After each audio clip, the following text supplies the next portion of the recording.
This is Gaurav and welcome back to the channel. और ये video day 1 का last video होने वाला है, यानी इकोनॉमिक्स का। तो इस वीडियो में हम लोग बात करेंगे इकोनॉमिक्स का एमसीक्यूज का। तो चलिए जल्दी जल्दी वीडियो को स्टार्ट करते हैं और देखते हैं आगे आने वाला चीज क्या है। Let's begin.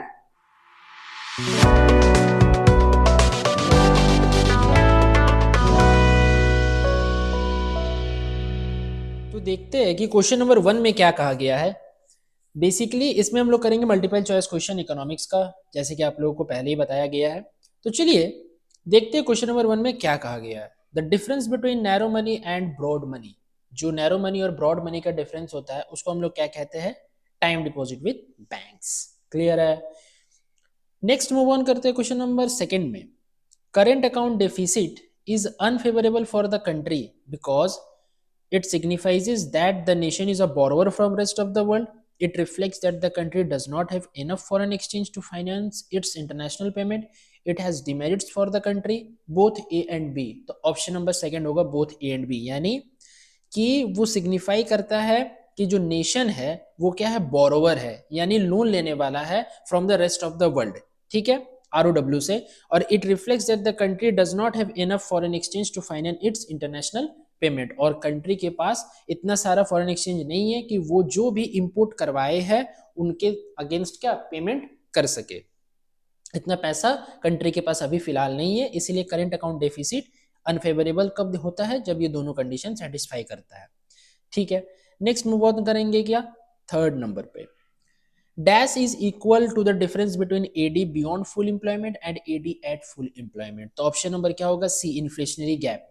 Inflationary gap is equal to the difference between AD beyond full employment and AD at full employment।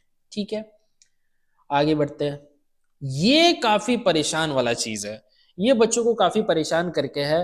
और कुछ साल से सीबीएसई का जो पैटर्न है वो चेंज किया गया है, तो इस टाइप के क्वेश्चन ज्यादा आ रहे हैं, असर्शन रीजन स्टेटमेंट वाले। तो चलिए कोई बात नहीं, टैकल करते चलेंगे, समझते चलेंगे। और स्टेटमेंट असर्शन रीजन का क्वेश्चन को टैकल करने के लिए आपको आप कोई भी बुक फॉलो करते हो, कोई भी राइटर का, उसको थॉरो रीड करो। यानी कहीं पर भी फुल स्टॉप मत दो, आराम से उसको रीड करते चले जाओ। जो जो लाइन आपको हाईलाइटेड लग रहा है उसको हाईलाइटर से मार्क करते चले जाओ। बस इतना आप कर लोगे तो स्टेटमेंट या असर्शन रीजन का क्वेश्चन टैकल हो जाएगा। नाउ बात करते हैं क्वेश्चन नंबर 4 का। स्टेटमेंट 1 में क्या कहता है? Profit received from investment abroad is recorded in the capital account. सही है। Statement 2, import of machine is recorded in the current account. अगर हम मशीन इंपोर्ट कर रहे हैं तो करेंट अकाउंट में दिखाएंगे, यानी ये कैपिटल अकाउंट में दिखाना है ना, करेंट अकाउंट में नहीं दिखाना होता है इंपोर्ट ऑफ मशीनरी, क्योंकि उसमें मशीन और गुड्स और सर्विसेज होता है। तो क्या ये सही है क्या? इंपोर्ट ऑफ मशीन को हम लोग करेंट अकाउंट में नहीं दिखा सकते हैं? हाँ, इंपोर्ट ऑफ मशीन को दिखाएंगे। इंपोर्ट ऑफ मशीन को तो करेंट अकाउंट में दिखाएंगे, क्योंकि सर कैपिटल इन्वेस्टमेंट में क्या क्या आता है? 2 चीज आता है, एक इन्वेस्टमेंट और एक बोरोइंग्स। समझ गया ना बात को? इन्वेस्टमेंट भी 2 टाइप का, एक एफडीआई और एक फॉरेन इंस्टीट्यूशनल इन्वेस्टमेंट। एक डायरेक्ट इन्वेस्टमेंट, एक फॉरेन इंस्टीट्यूशनल इन्वेस्टमेंट। समझ गया? यानी import of machine is recorded in current account, ये स्टेटमेंट तो सही है, लेकिन profit received from investment abroad is recorded in capital account, ये गलत है। यानी ऑप्शन नंबर जो बी होगा वो करेक्ट आंसर होगा। आगे बढ़ते हैं क्वेश्चन नंबर 5 में। Which of the following does not support with the function of RBI as a supervisor to the commercial bank? इनमें से कौन सा ऐसा ऑप्शन है जो कि सपोर्ट नहीं करता है फंक्शन ऑफ RBI का सुपरवाइजर का काम को लेकर के, कि RBI सुपरवाइजर का काम नहीं कर सकता है? Regulates the expansion, merger, acquisition, etc. of the bank. Formulation all the regulations, rules and regulations of commercial bank, ये सही है। Extended loan to commercial bank, ये भी सही है। Inspection of operation of bank, ये भी सही है। यानी ये गलत है, तो जो गलत है वही तो आंसर है सर। ऑप्शन नंबर ए हो जाएगा करेक्ट आंसर। शाबाश, वेरी गुड। आ जाओ क्वेश्चन नंबर 6 में। Suppose in a hypothetical economy the income rises from 5000 to 6000. As a result the consumption expenditure rises from 4000 to 4600. Marginal propensity to consume, यानी MPC निकालना है। तो एमपीसी का formula क्या होता है? डेल्टा सी, यानी change in consumption upon change in income. तो कंजम्पशन कितना चेंज हुआ है? 600 से। पहले 4000 था, 46, तो 600 से कंजम्पशन चेंज हुआ है, डिवाइडेड बाय इनकम चेंज हुआ 5000 से 6000, यानी 1000 से, यानी 0.6 आ जाएगा। 6, 2 0 कैंसिल होगा और यहाँ पे 0 पॉइंट आ जाएगा, यानी ऑप्शन नंबर डी हो जाएगा करेक्ट आंसर। बात करेंगे क्वेश्चन नंबर 7 का, who will be benefited when there is an appreciation in a foreign currency in terms of domestic currency. Who will be benefited when there is an appreciation, यानी appreciate हो रहा है, value बढ़ रहा है, तो कौन ज्यादा क्या बेनिफिटेड होगा? तो ओनली इंपोर्टर्स, जो इंपोर्ट करेगा वो बेनिफिट होगा, ठीक है। नेक्स्ट बात करेंगे क्वेश्चन नंबर 8 का, fiscal policy is a tool used by the government to establish the economy and promote economic growth by controlling interest rate, by regulating international trade, by managing government spending and taxation, या फिर by controlling the money supply। तो option number question number 8 का option number C होगा correct answer, by managing government spending and taxation.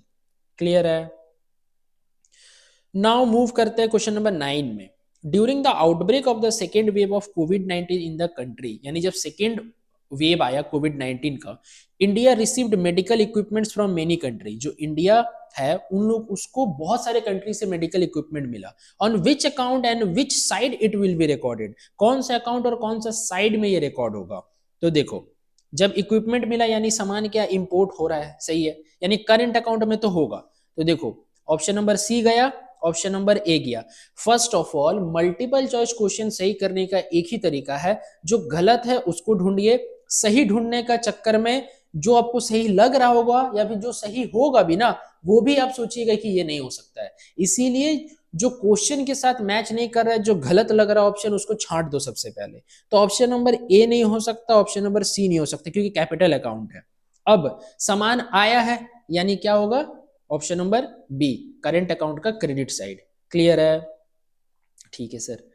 Question number 10, consumption curve is a straight line due to, consumption curve कब straight line बनता है? Inverse in consumption, ठीक है, जब consumption उल्टा हो, इनवर्स हो। 11 नंबर देखो, process of credit creation by commercial bank comes to an end when, जो कमर्शियल बैंक क्रेडिट को क्रिएट करता है उसका प्रोसेस कब एंड हो जाता है? when total money reserves becomes equal to its initial deposit, जितना टोटल मनी रिजर्व है वो अगर इनिशियल डिपॉजिट जो शुरुआत में से प्राइमरी डिपॉजिट किए थे उसके अगर इक्वल हो जाए तो process of money creation by commercial banks क्या एंड हो जाता है। आगे बात करेंगे 12 में, फिर से स्टेटमेंट, और चलो स्टेटमेंट का क्वेश्चन है, आ जाओ। सबसे पहले बढ़िया से पढ़ते हैं क्या लिखा हुआ है। Repayment of loan taken from IMF will be recorded on debit side. हमने IMF से लोन लिया था, अब उसको रिपेबल कर रहे हैं, तो यानी पैसा जा रहा है तो डेबिट दिखा दिए। ये नॉर्मल भी आप लोग जानते हैं कि जब पैसा जाता है तो मैसेज आता है फोन पे आप लोगों का कि your bank account has been debited, तो पैसा जा रहा है यानी डेबिट होगा, ठीक है। Surplus in balance of payment refers to a state where debit side exceeds credit side, यानी जो डेबिट साइड है अगर वो एक्सीड कर जा रहा है क्रेडिट साइड को तो वो सरप्लस दिखाता है। गलत है ये। कैसे? डेबिट साइड यानी तो खर्चा हो रहा है, क्रेडिट साइड यानी इनकम हो रहा है, यानी क्रेडिट साइड से ज्यादा तो डेबिट साइड है यानी तो लॉस है, सरप्लस कैसे? ये तो डेफिसिट होना चाहिए, यानी स्टेटमेंट 2 फॉल्स है, स्टेटमेंट 1 करेक्ट है। अब ऑप्शन ढूंढो, statement 1 is true and statement 2 is false, यानी option number A is the correct answer, ठीक है। 13 का बात करते हैं, if the value of average propensity to consume is 0.8 and the national income 4000, the value of savings will be, अगर APC 0.8 है और नेशनल इनकम 4000 है तो सेविंग क्या वैल्यू क्या होगा? तो सेविंग का वैल्यू क्या होगा? 800 रुपीज, 800 करोड़, करेक्ट है सर। 14 में मूव करता है, as a custodian of nation reserve RBI keeps, देखो नेशन का रिजर्व है, कस्टोडियन ऑफ नेशन रिजर्व है। कस्टोडियन का मतलब होता है कि जो फॉरेन करेंसी है उसको भी ये अपने पास क्या रिजर्व रखता है, ताकि अगर कोई भी इंडियंस जाए फॉरेन पे तो उसको एक्सचेंज करके उस कंट्री का, उस पर्टिकुलर कंट्री का करेंसी हम दे सके, ये RBI का काम है। तो 14 में क्या होगा? रिजर्व ऑफ फॉरेन करेंसी सही है, रिजर्व ऑफ गोल्ड ये भी सही है, reserve of foreign treasury bill ये भी सही है, यानी all of the above. 15 number क्या है? Consumption function is the functional relationship between dash and dash, dash and dash. देखो यहाँ पे ना कुछ प्रिंटिंग मिस्टेक हुआ है, जरा सा कंसिडर कीजिएगा। यहाँ पे कोड्स होगा, कोड्स, जैसे कि ऑप्शन नंबर 1 पे हो गया A एंड B बोथ, ठीक है। ऑप्शन पे 2 पे हो गया B एंड C, समझ गया ना। थर्ड पे हो गया A एंड C, इस टाइप से, क्योंकि इसमें कंजम्पशन भी आंसर होगा और नेशनल इनकम दोनों आंसर होगा, यानी ए एंड सी, यानी ऑप्शन नंबर थर्ड अगर इस टाइप का कोड दिया रहे तो। ये कोड शायद प्रिंटिंग मिस्टेक है, प्लीज कंसीडर कीजिएगा, यानी ऑप्शन ए और सी बोथ होगा, यहाँ पे कंजम्पशन और यहाँ पे नेशनल इनकम। चलिए आगे बात करते हैं। Central bank as dash manages public debt of the government. Central bank कैसा काम करेगा, एजेंट के हिसाब से काम करेगा, तभी जाकर के पब्लिक का डेट को मैनेज कर सकता है। नेक्स्ट बात करेंगे 17th में, which objective of the government budget increases equality in the society. Government budget का कौन सा ऑब्जेक्टिव सोसाइटी में इक्वालिटी लाता है। देखो ऐसे तो गवर्नमेंट बजट का 5 ऑब्जेक्टिव होता है, redistribution of income, reallocation of resources, economic stability, GDP growth और एम्प्लॉयमेंट जनरेशन। समझ गया ना। तो कौन सा इकोनॉमी का ग्रोथ को बढ़ाएगा या फिर इक्वालिटी दिखाएगा सोसाइटी में, तो redistribution of income and wealth, economic stability, allocation of resources या इकोनॉमिक ग्रोथ। आपको क्या लगता है, redistribution of income and wealth, क्योंकि हैव्स और हैव नॉट्स के बीच में, हैव्स और हैव नॉट्स के बीच में अगर आप इनकम और वेल्थ को सही तरह से डिस्ट्रीब्यूट नहीं कर रहे तो जो हैव्स है वो और ज्यादा रिच हो जाएंगे और जो हैव नॉट्स है वो और ज्यादा गरीब होते चले जाएंगे। 18th में क्या है जरा देखो, फिर से स्टेटमेंट आ गया, money received from the sale of second hand car will be considered while estimating national income. ठीक, आगे क्या है, there value is already included and it does not contribute to the current flow of goods and services. देखो अगर second hand car है, यानी जब उसको फर्स्ट हैंड यानी न्यू खरीदे थे उसका वैल्यू तो ऑलरेडी इंक्लूड है, तो फिर से क्यों इंक्लूड करना, यानी स्टेटमेंट 1 गलत है। स्टेटमेंट जो 1 है वो क्या गलत है, स्टेटमेंट 1 रॉन्ग है, ठीक है, और ये तो सही है, यानी statement 1 is false and statement 2 is true, तो ऑप्शन नंबर बी हो जाएगा करेक्ट आंसर। 19th क्या है, demand deposit include dash and dash. इसमें भी कोड्स होगा आपका, क्योंकि demand deposit saving account deposit और करंट अकाउंट डिपॉजिट दोनों को दिखाता है, तो इसमें भी आपका जो होगा वो क्या होगा, कोड होगा। जरा कंसीडर कीजिएगा, इस पीडीएफ में कुछ प्रिंटिंग मिस्टेक हो गया है। नेक्स्ट स्टेप क्या है, question number 20, dash refers to the selling of government approved securities by RBI to general public and commercial bank. इसका होगा ओपन मार्केट ऑपरेशन, क्योंकि जो ओएमओ है, ओएमओ 2 काम करता है, एक परचेज करने का और एक आपका सेल करने का। परचेज कब करेगी वो, जब मनी सप्लाई इकोनॉमी में कम होगा, यानी during deflation in the economy, और जब इन्फ्लेशन होगा तो वो क्या करेगी, सेल करेगी, क्योंकि सेल करके इकोनॉमी में जो एक्स्ट्रा कैश है उसको वो सोक कर लेगी। समझ गया ना। तो during inflation in the economy securities बेचा जाएगा और during deflation in the economy securities खरीदा जाएगा। तो ये कौन करता है, ओपन मार्केट। आई होप आप लोगों को वीडियो पसंद आया होगा। वीडियो पसंद आया तो वीडियो को लाइक कीजिए, चैनल में मेरे न्यू है तो प्लीज चैनल को सब्सक्राइब कर दो, और ये वीडियो ज्यादा से ज्यादा शेयर करो अपने सारे दोस्तों के साथ, ताकि बहुत सारे स्टूडेंट को इस वीडियो से बेनिफिट हो सके। तो चलिए मिलते हैं नेक्स्ट वीडियो में, till then bye bye, wish you all the very best for your exam, keep growing and keep learning.